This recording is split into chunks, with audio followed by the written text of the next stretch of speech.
büyüğümüze teşekkür ederiz. Yine ilk defa albümde ilk defa dinlenilen, duyulan parça Huryani Voret. Bu parçanın bize ulaşmasında büyük emeği olan Mahmut Duman abimiz ve Semih Can Bolat abimiz. Semih abiye ayrıca bütün kayıt sürecinde pişinesini istedik. Kendisinden rehin aldık hatta birkaç ay. Enstrümanı da bizimle paylaştı. Berima hori hera o kesoga korisa yo muhasib saminqa çadere şeriset kesoga konu muhasa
ويبساث أفيمي سيقور قيق وزريتا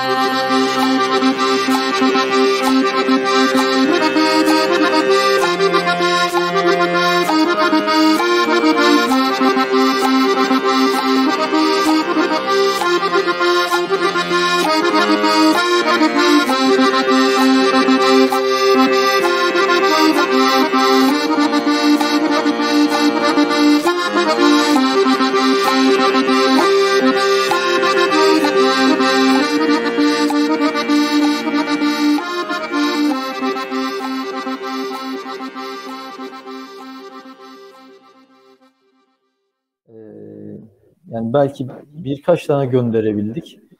Ama çok memnun oldular çünkü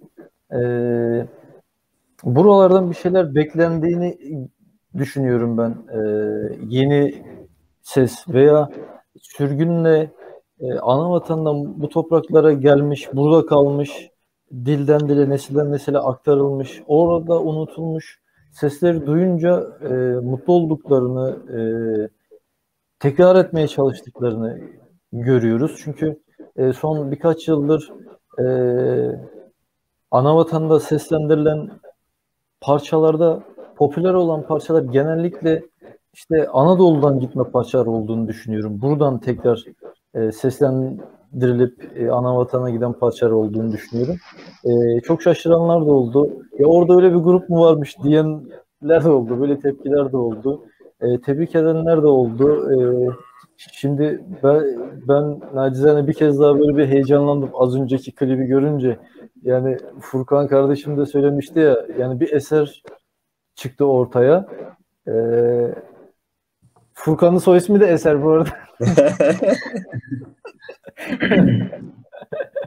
Böyle bir eser çıktı ortaya.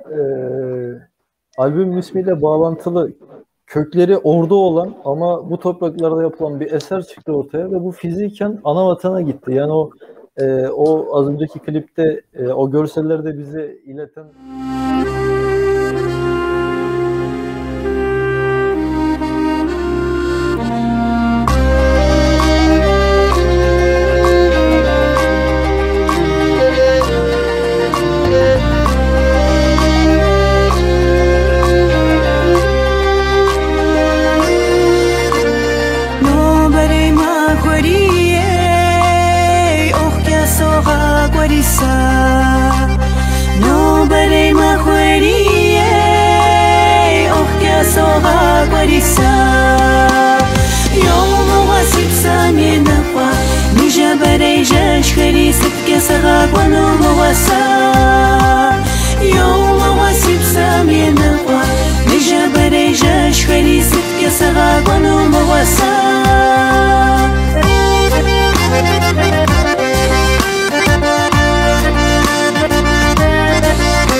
Yay nafsu shosu kashen kapar Finnak wakekum dumakwash Yay nafsu shosu kashen kapar Finnak wakekum dumakwash